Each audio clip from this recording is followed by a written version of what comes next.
l'émission Parole de femmes. Cette semaine, nous reprenons notre autorité car oui, nous les femmes, nous sommes faites pour dominer, mais de la bonne façon.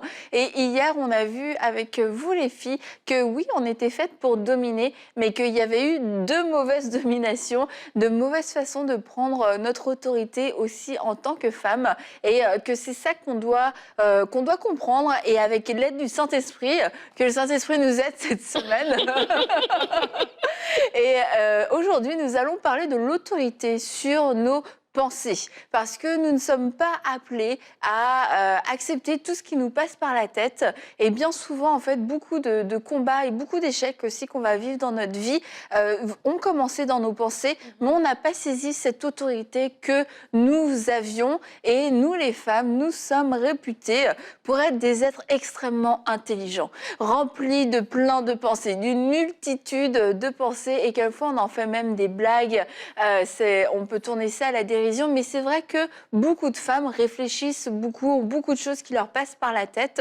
Mais maintenant, c'est à nous aussi de pouvoir filtrer ces pensées, de comprendre qu'on a un rôle à jouer, qu'on a un cerveau, Dieu nous a donné un cerveau, gloire à Dieu, et qu'on peut être multitâche, on peut faire plein de choses. Mais maintenant, est-ce qu'on le fait bien? Est-ce qu'on le fait bien? Et est-ce qu'on arrive à garder, filtrer garder, oui, du coup le filtre, ça garde et ça évacue les mauvaises pensées. Et donc, nous, c'est ce qu'on va voir aujourd'hui. Alors, est-ce que vous avez des bons filtres cérébraux, les filles? Oui, Nadine. Oui, Nadine. Je pense à plein de choses. Ouais, c'est ça. Mais tu vois, cette information, cette réalisation, cette révélation, que toutes nos pensées ne sont pas le fruit de notre propre réflexion, c'est quelque chose de tellement important. C'est quelque chose de tellement important en tant que personne et surtout en tant que femme. Tu le dis, on a beaucoup de pensées, on pense à énormément de choses, on peut penser à plusieurs choses en même temps. C'est un don, c'est une grâce, mais en même temps aussi, ça peut être un piège, une souffrance parce que... Déjà, quand tu étais sur ce plateau, Nadine, alors que tu t'adressais à des milliers de femmes, est-ce que ça t'est arrivé de penser à ton repas? Est-ce que ça t'est arrivé de penser à autre chose que l'émission? Est-ce que je devrais... Ok. Je ne répondrai pas à cette question. Continue ton propos. Mais ce que je veux dire, c'est ça. C'est important de le réaliser parce que c'est dans nos pensées qu'on est souvent attaqué en tant que femme. Dans nos pensées, l'ennemi va vraiment envoyer des choses. Et à un moment donné, on va se les approprier, on va penser que c'est nous. Mais quand on réalise ça, moi je me rappelle, il y a plusieurs années, j'ai lu un livre, je ne l'ai pas lu, j'avais écouté en audio, le livre de Joyce Meyer, que tu vas probablement parler tout à l'heure. Du coup, parlons-en maintenant, je pense. Le champ de bataille de la pensée. Et c'est un très gros livre parce qu'en fait, elle vient expliquer tout ce qui se passe en fait au niveau de la pensée, de comment l'ennemi nous attaque dans nos pensées. Et c'est tellement important de le réaliser parce qu'on va parler demain des émotions, on va parler de toutes sortes de choses cette semaine, on parle de l'autorité, mais le premier champ de bataille, le premier endroit, c'est dans nos pensées. C'est là que la victoire, elle se gagne. Et lorsqu'on réalise en fait que c'est pas toutes les pensées qu'on doit accepter. On peut avoir une pensée qui vient, mais lorsqu'elle vient, on doit vraiment tout de suite s'arrêter. Est-ce que c'est ma propre pensée ou est-ce que c'est l'ennemi qui vient de m'envoyer une flèche? Et la plupart du temps, on porte des pensées qui ne sont pas les nôtres et ça vient nous oppresser, ça vient nous amener dans toutes sortes de dégâts par la suite. Alors oui, on voulait aujourd'hui vous présenter le livre « Le champ de bataille de la pensée » de Joyce Meyer, et parce que c'est un incontournable, un indispensable plutôt, comme on dirait dans Parole de femme. C'est vrai. On a même une rubrique qui s'appelle comme ça. J'aime pas écouter ton culture immédiate. Donc oui, nous avons ce livre et si vous ne le connaissez pas encore, eh bien je vous recommande vivement de pouvoir prendre le temps de le lire. Et je sais que beaucoup d'entre vous, vous en avez déjà entendu parler et j'ai souvent entendu oui, j'en ai entendu parler, oui, je l'ai même, mais tout le monde ne l'a pas lu. Alors c'est le moment de pouvoir le lire parce que je crois que c'est un outil que Dieu a donné à son Église et à ses enfants pour pouvoir réaliser ce qui se passe dans nos pensées et pouvoir nous donner donner des clés pour remporter ce combat, remporter ces victoires sur nos pensées. Et comme je disais tout à l'heure, il y a tellement de choses qui se sont jouées dans nos pensées. Et si on avait réalisé l'autorité qu'on avait dès le début et qu'on l'avait saisie, on se dit mais mince, pourquoi est-ce que je ne l'ai pas fait 1 an, 2 ans plus tard? Tu te retrouves dans des situations, puis tu remontes l'histoire et tu te dis tout ça a commencé par une pensée. Une pensée, une tentation, une pensée d'adultère, une médisance, une pensée de médisance, une pensée de jalousie qui a été mal gérée, qui a été entretenue. On n'a pas compris qu'en fait, on pouvait résister, qu'on pouvait l'attaquer. Et du coup, ça nous amène dans des situations d'échec. Et voilà, donc tout s'est joué, enfin tout a commencé en tout cas dans la pensée. Et c'est pour ça qu'aujourd'hui, nous voulons vous rappeler que vous avez l'autorité sur vos pensées et qu'il y a premièrement une victoire à gagner à ce niveau-là. Effectivement, il y a une victoire à gagner et la Bible parle du renouvellement de l'intelligence parce que justement, il y a des pensées qu'on peut entretenir qui doivent être changées en fait. Et tout au long de notre vie chrétienne, on aura comme ça à changer ces pensées-là, à vraiment prendre chaque pensée et l'analyser à la lumière de la parole de Dieu. Et c'est souvent ça qui dérange, c'est qu'on n'a pas le réflexe d'analyser toutes les choses qui nous passent par la tête, parce qu'il y en a quand même beaucoup, à la lumière de la parole de Dieu. Mais il faut commencer quelque part. On est en train de parler de prendre autorité sur ses pensées. Ça commence quelque part. Il y a des gens qui nous écoutent, vous entendez des voix. Tout le monde, en fait, a des pensées qui viennent. Moi, il y a une question que je me dis souvent. Moi, je fais souvent l'inverse quand c'est des choses négatives. Genre, si j'ai des pensées qui me disent que mais ça ne va pas fonctionner, non et tout, qu'il y a plein d'éléments comme ça qui commencent à tourner dans ma tête pour m'expliquer que quelque chose ne va pas fonctionner, moi, je vais me dire, et si ça marche? Donc, c'est un réflexe. Et puis, je me rappelle, une fois, comme ça, il n'y a pas si longtemps que ça, j'avais des pensées qui tournaient dans ma tête comme vraiment de découragement, des choses comme ça. Mais à un moment, c'est comme une voix, une toute petite voix. Et c'est là où j'ai compris que c'est même le Saint-Esprit qui agissait, qui m'a juste dit, mais si c'était faux, tout ça. Tu vois, et c'est là où quand tu commences à analyser à la lumière de cette perspective, mais tu vois en fait que là où tu avais des fardeaux, tu étais découragé et tout, mais en fait, il n'y a rien de vrai là-dedans. Donc, c'est important d'identifier vraiment les choses qui sont vraies et qui sont fausses, qui peuvent se jouer à l'intérieur de nos têtes et de les filtrer à la lumière de la parole de Dieu. Et toute la parole de Dieu nous montre comment on a un héritage en Christ. Il y a des promesses de Dieu qui sont disponibles pour nous.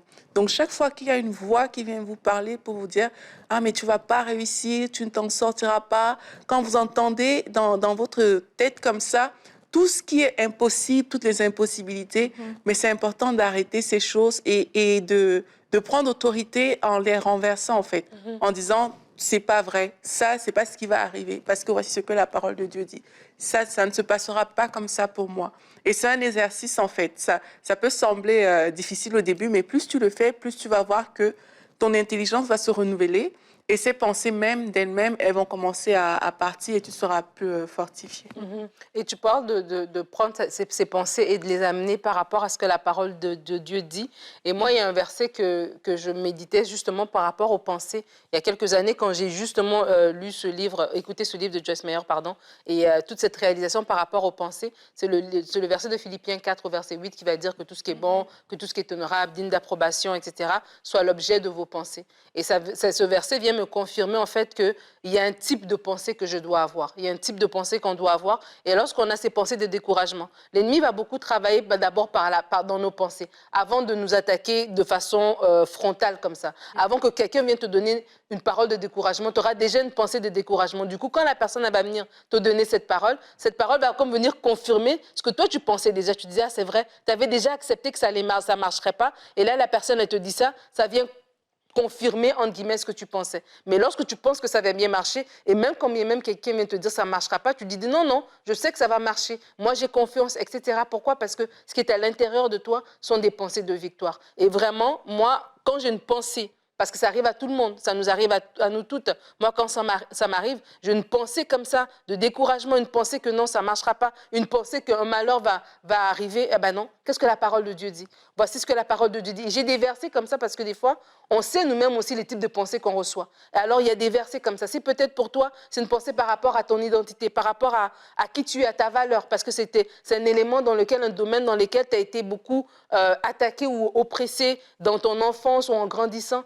Tu as souvent eu un problème au niveau de qui tu es vraiment. Ben, il y a des pensées comme ça, des paroles de Dieu que tu sais, que tu as été tissé dans le ventre de ta mère, que Dieu te connaissait avant que tu n'existes, que voilà, que tu étais une créature merveilleuse, etc. C'est des versets comme ça que lorsque cette pensée remonte, que ben non, toi, on ne te considère pas, il y a cette pensée, cette parole en fait qui arrive pour contrecarrer. Et c'est comme un exercice quotidien, c'est comme un ping-pong. C'est que la balle, quand elle vient, tu n'attends pas 15 minutes là. C'est comme tout de suite que tu dois la renvoyer. Donc quand cette pensée elle vient, c'est comme c'est tout de suite que tu réagis et au fur et à mesure, c'est comme ça que tu te fortifies en fait. Et c'est comme ça que tu es même capable de détecter une pensée qui est une pensée de l'ennemi. De détecter et d'exterminer, parce qu'on n'est pas obligé de jouer au ping-pong non plus toute notre vie. Mais il y a ce temps d'exercice. Mais pour faire cet exercice, il faut connaître la vérité en fait. Parce que sinon, tu te prends juste des mensonges et c'est des pensées. Tu te dis, c'est normal, c'est un flot de pensées. Tu as tellement été habitué à croire ces choses-là. Et c'est important. Et je veux dire, il n'y a pas le filtre dont on parle, c'est le filtre de la vérité. La vérité, c'est la parole de Dieu. Et si vous voulez filtrer vos pensées, il va falloir vous intéresser à ce qui est vrai. Quand on voit, j'ai jamais vu de mes vrais yeux parce que je ne suis pas dans ce monde-là, mais des faux billets, eh bien, on voit que les gens scrutent. Et c'est vrai, je fais pas de blanchiment d'argent. Je peux travailler à la banque. À la banque, oui, j'ai jamais travaillé dans une banque non plus. En tout cas, on voit que dans les films, ils observent, ils connaissent le vrai.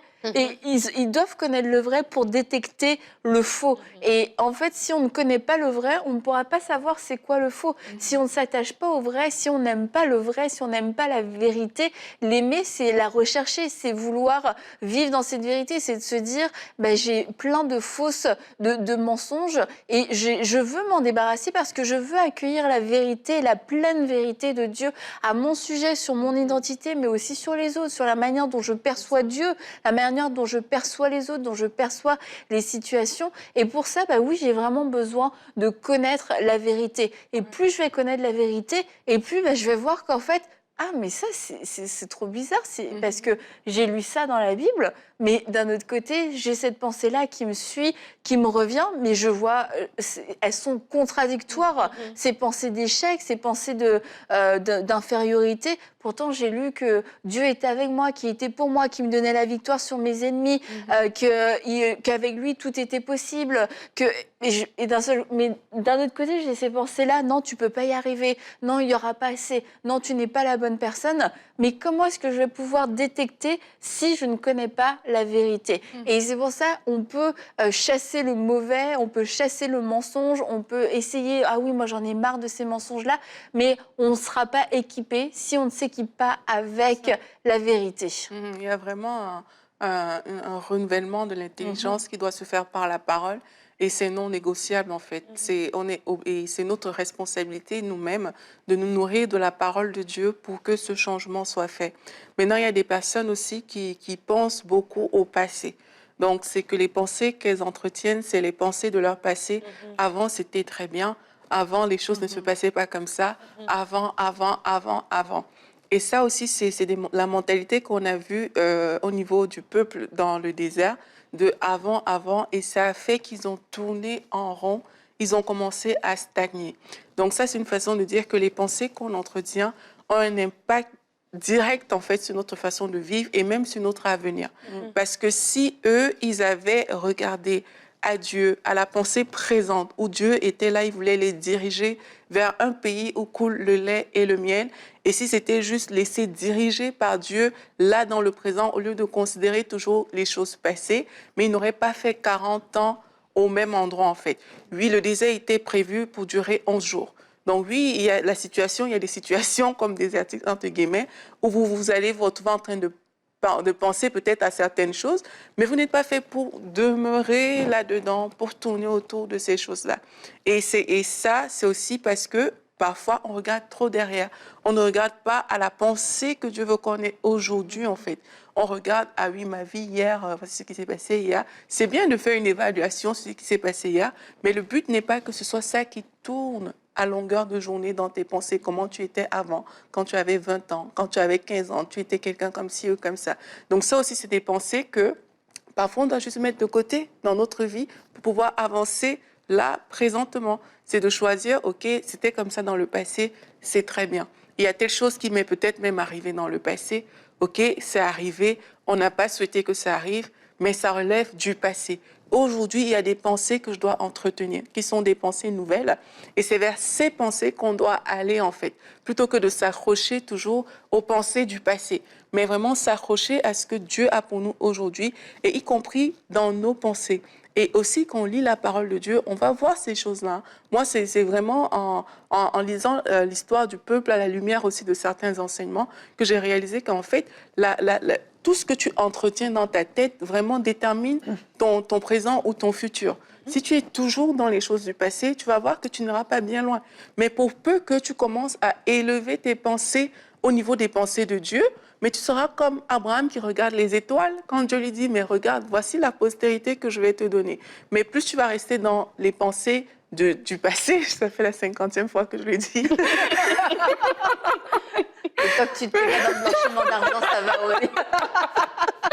Mais plus tu resteras là-dedans et moins tu avanceras en fait dans ta vie. Quand tu parlais, ça me fait penser à ce verset qui dit ne regardez pas aux événements passés. Voilà, je suis sur le... Nous devons finir cette émission.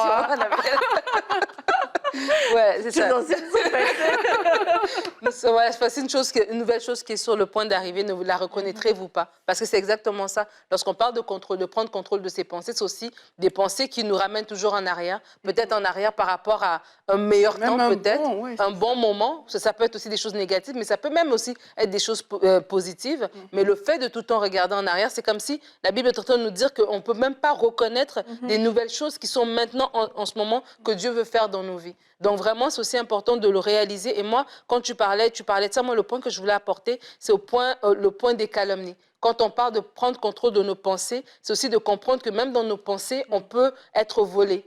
L'ennemi peut nous voler des relations, nous voler la paix dans notre foyer, nous voler une relation amicale, une relation de travail. Pourquoi? Parce qu'il vient calomnier quelqu'un dans nos pensées. Mais ça va commencer par une petite pensée. Ah, peut-être qu'elle a dit ça. Quand elle a dit ça, qu'est-ce qu'elle voulait dire? Et là, tu acceptes cette pensée. Au lieu de méditer ce qui est bon, tu la laisses là parce qu'elle n'a pas l'air, c'est pas l'air d'une pensée trop dérangeante. Et là, cette pensée commence à grandir et grandir. Et là, si tu te rends compte que tu regardes à quelqu'un ou tu regardes à une situation, on parle du passé. Si tu regardes à ton passé, par exemple, et que tu vois que du mal, ou tu regardes quelqu'un, puis tu as comme l'impression, dans vos 10 ans de relation, il n'y a que du mal, dis-toi, est-ce que l'ennemi n'est pas en train de travailler pour que je ne voie les choses que d'une certaine manière? Il m'amène petit à petit à regarder, avoir une optique très, très fermée d'une situation. Et c'est là que l'ennemi est en train de travailler. Et il y a des gens, la paix dans votre foyer a été volée comme ça, une bonne relation que vous aviez a été volée comme ça, parce que l'ennemi a commencé à calomnier dans votre tête. Petit à petit, vous l'avez accepté. Vous n'avez pas pris contrôle de cette pensée-là. Vous ne l'avez pas confrontée ou même amenée à la lumière, tout simplement exposer la pensée. Je pense ça, et puis l'autre personne va la confirmer ou l'infirmer. Vous l'avez laissé là, et l'ennemi est venu voler. Donc, prendre contrôle de nos pensées, c'est aussi à ce niveau-là. Parce qu'on se dit aussi, la pensée, c'est quelque chose d'interne. Ça ne sort pas si ça ne sort pas de moi, j'ai pas péché. Et du coup, on peut s'accommoder et cohabiter avec certaines pensées. Mais c'est pour ça que la Bible, la parole de Dieu, nous met en garde qu'une pensée qui va être nourrie, une pensée qui va être qui va être nourrie, va pousser au péché et que le péché mène à la mort. Et en fait, c'est un mensonge que de se dire qu'une pensée restera une pensée. Et c'est pour ça que c'est important de les traiter et de ne pas s'accommoder et ni de les chérir. Parce que quelquefois, il y a des pensées qu'on chérit et qu'on affectionne. Des pensées, vraiment des pensées de mensonges, que ce soit à propos de nous ou à propos de d'autres personnes. bonne parce que ça nous rassure, ça nourrit, quelquefois ça nourrit l'ego, ça nourrit l'orgueil. Je ne dis pas que je suis orgueilleux, je ne dis pas que je pense que je suis meilleure que les autres ou que je ferais mieux, mais ça reste dans ma pensée. Puis ça me fait du bien de revenir avec ces pensées, mais à un moment donné, cette pensée, parce qu'elle a été nourrie, parce qu'elle a été encouragée, va produire une parole. Et ma parole va produire une action. Et là, eh bien, clairement, ma pensée aura franchi le monde extérieur et sera devenue un péché, sera devenue une faute. Donc on ne peut pas se cacher derrière ça. Et c'est, oui, gloire à Dieu que toutes nos pensées ne deviennent pas manifestations immédiatement. Dieu a été bon, Dieu a mis comme une barrière, mais c'est une barrière de protection et c'est comme la grâce, c'est pas pour nous cacher, c'est pour nous préserver et nous donner ce sas de protection où on se dit, là, c'est maintenant que je peux l'attaquer, c'est maintenant que je peux traiter cette pensée pour que jamais elle puisse franchir ma bouche, que jamais elle puisse se manifester à travers mes attitudes, à travers mes actions, pour que jamais cette pensée ne puisse prendre effet dans le monde naturel et qu'elle puisse avoir des répercussions. Je dois traiter cette pensée. Effectivement, tu vois, quand tu parlais, je pensais à ce verset qui dit que mais quand tu regardes juste une femme pour la convoiter, en fait, tu as déjà commis la faute, en fait. Et souvent, c'est ça, c'est que quand la pensée est arrivée et qu'on ne l'a pas traitée, mais ce qui va se passer, c'est qu'on va l'entretenir, en fait. Même si on ne se rend pas compte que, oui, je suis en train de l'entretenir. C'est pour ça que on dit souvent que quand quelqu'un te quitte, ça veut dire que la personne t'a déjà quitté depuis longtemps dans son cœur et que c'est seulement maintenant que tu vois juste la manifestation de la chose. Donc c'est pour ça que c'est trop important quand ça ne relève que de la pensée, parce que le produit final, ce ne sera que la manifestation de toutes ces choses qui sont déjà dans ton cœur. C'est pour ça qu'il faut les briser. Il faut vraiment apprendre à ne pas laisser ces pensées germer. Si tu penses quelque chose sur quelqu'un et que tu ne traites pas ça, pour peu que la personne va peut-être faire une chose, tu peux réagir de façon démesurée, mais parce que tu as un actif par rapport à cette personne-là. Et c'est important vraiment de couper ça depuis la racine. Mais on ne peut pas le couper si on ne prend pas le temps d'asseoir la parole de Dieu, comme on a dit tout à l'heure. Et il faut opposer les pensées aux pensées. Et on peut même laissant même l'opposition. Ça, c'est la première étape pour moi. Opposer les pensées aux pensées. Mais on doit choisir de construire de nouvelles pensées dans notre être intérieur, en fait. Et ça, c'est un travail qui se fait. Il se fait comment? Il se fait lorsque on lit la parole de Dieu, mais il se fait aussi, comme Nadine, tu disais tout à l'heure, comme quand tu sais que dans ta tête, il y a un cycle de pensée, mais tu peux détruire ce cycle, en fait, en travaillant. Et c'est nous qui devons se dire, OK, voici le type de pensée, en fait, que je veux créer dans mon esprit. C'est que chaque fois que je vois quelqu'un, je vais regarder la personne en disant, par exemple, cette personne, c'est une créature merveilleuse. Toi, si tu as tendance à critiquer, tu sais que, OK, chaque fois que je vois les gens, je cherche quelle est la partie de cette personne que je peux décrire négativement. Mais là, tu peux déjà te dire, OK, mais chaque fois que je vois quelqu'un, de prime abord, je fais un compliment à cette personne.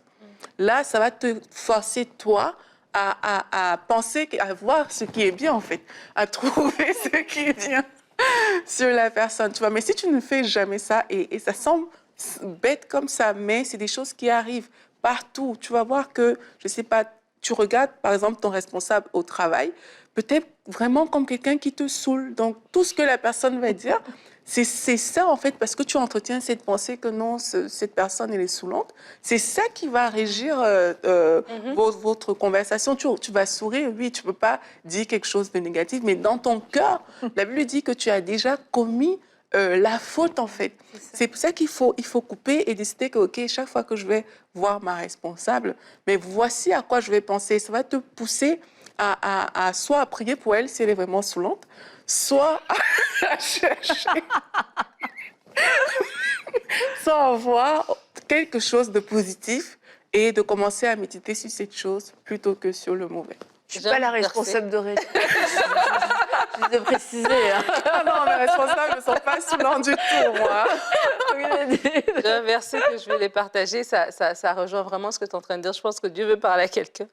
La Bible dit dans le psaume 17, « Si tu sondes mon cœur, si tu le visites la nuit, si tu m'éprouves, tu ne trouveras rien. ma pensée n'est pas autre que ce qui sort de ma bouche. Et en fait, tu parlais de ça, des fois, en fait, on peut tomber dans l'hypocrisie.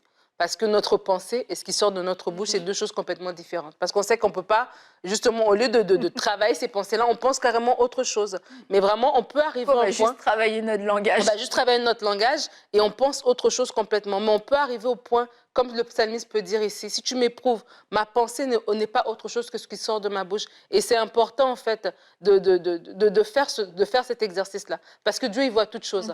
Les gens, peut-être, ils voient juste ce qu'on dit, mais Dieu, il voit même nos pensées. Même le psaume 39 dit même avant même que j'ai la pensée, Dieu le savait, Dieu le sait déjà. Donc, c'est important. J'invite vraiment les gens qui luttent avec ça, parce que ça peut vraiment être une lutte. Et puis, des fois, on a un peu honte d'avoir des pensées négatives. Comme ça, on voit juste le mal, on voit le mal chez les gens, où on a des pensées de critique, etc. Et on peut en avoir honte, mais on peut arriver à ce point, comme le psalmiste, c'est vraiment de dire non, entre ce que je pense et ce que je dis, je ne suis pas en train de penser que tu es la pire des personnes et puis j'arrive avec des belles paroles pour te flatter. Mais non, vraiment ce qui est dans ma pensée, c'est ce qui est dans ma bouche et c'est une prière à faire. Et j'encourage vraiment les gens à faire cette prière-là et non de rester dans la prison de l'hypocrisie, en fait. Quand tu parles, je pense aussi aux pharisiens qui, justement, ce qui sortait de leur bouche n'était pas ce qu'ils avaient dans leur pensée. Et ton point peut s'appliquer aussi dans notre relation avec Dieu, dans le sens qu'on peut dire de belles phrases au niveau de notre bouche, mais au niveau de la pensée n'y est pas du tout. Donc, tu peux même être en train de prier Dieu, mais tes pensées ne sont pas avec lui. Mais ce qui sort de ta bouche semble être avec lui. Et ça aussi, c'est des choses qu'on doit attaquer. C'est tellement important de ne pas juste laisser des pensées comme ça courir et de dire, OK, si je suis dans un temps d'intimité avec Dieu, je ne veux pas penser, je ne sais pas, au pain que je n'ai pas mangé ou je ne sais pas quoi. Je veux attaquer ces choses aussi, changer ces pensées-là, comme on a dit, pour me concentrer principalement sur ce que je suis en train de faire. Donc les pensées, c'est vraiment... Ça peut aller vraiment à divers niveaux, mais sachons identifier les pensées qu'on doit avoir là, aujourd'hui, à cet instant, par rapport à ce qu'on fait présentement, les pensées qu'on doit avoir de manière globale par rapport au sens de la vie, par rapport à comment Dieu voit les choses. Et ça va nous aider dans notre marche quotidienne. Comme tu dis, Aurélie, les pensées, c'est hyper large. Ça peut aller des pensées de distraction, des pensées vaines qui prennent du temps pour rien du tout, à des pensées de convoitise, que ce soit matériel, que ce soit au niveau relationnel. Ça peut aller aussi jusqu'à l'adultère. Ça peut être des pensées impures, ça peut être des pensées de haine, des pensées de violence, même des pensées de meurtre. Donc c'est sûr qu'on est dans un grand éventail, mais en tout cas, le schéma est toujours le même, le principe est toujours le même. Et une chose est certaine, c'est que Dieu vous appelle à maîtriser et à dominer sur vos pensées, et qu'en appliquant ce qu'on a pu partager aujourd'hui avec le travail de la parole de Dieu, le filtre de la parole de Dieu, vous pouvez avoir l'autorité et dominer sur vos pensées, et que vos pensées ne sont pas appelées à vous dominer, que vos pensées qui sont contraires à la parole de Dieu ne sont pas appelées à vous pousser à pécher, ne sont pas appelées non plus à vous pousser à faire le mal, parce que vous pouvez gagner ce combat si aujourd'hui vous vous réveillez et que vous dites non, c'est terminé, je ne veux plus vivre comme ça. Et par rapport à la parole de Dieu aussi, je voulais ajouter, lisez la parole de Dieu avec un cœur ouvert et disposé pour que le Saint-Esprit, l'Esprit de vérité puisse vous parler et vous confondre et vous corriger. N'essayez pas d'avoir raison, de chercher des versets, de chercher des passages où vous allez vous sentir mieux, mais lisez la parole et dites au Saint-Esprit, parle-moi. Et si tu as besoin de me corriger, si tu as besoin de me confondre dans mes pensées, dans mes raisonnements, eh bien fais-le. Et je vais accepter de pouvoir y renoncer, de pouvoir les déposer. Je vais accepter de pouvoir me repentir. Et je crois qu'à travers ça, jour après jour, il y aura un renouvellement de l'intelligence. Et ça se fera jour après jour. Mais ne renoncez pas à cette bataille dans vos pensées. Ne renoncez pas à ce combat, parce que vous allez remporter beaucoup de victoires qui vous permettront de marcher victorieusement dans tous les domaines de votre vie. Et on va se retrouver demain pour une prochaine émission de Paroles de Femmes.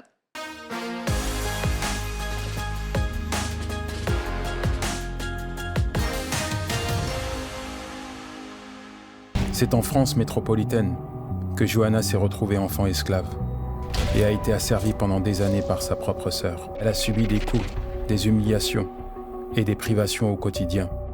Torturée psychologiquement, elle pense être une mal-aimée. Mais alors que ses forces l'abandonnent, une rencontre essentielle va mettre fin à ce malheur qui lui semblait être inéluctable.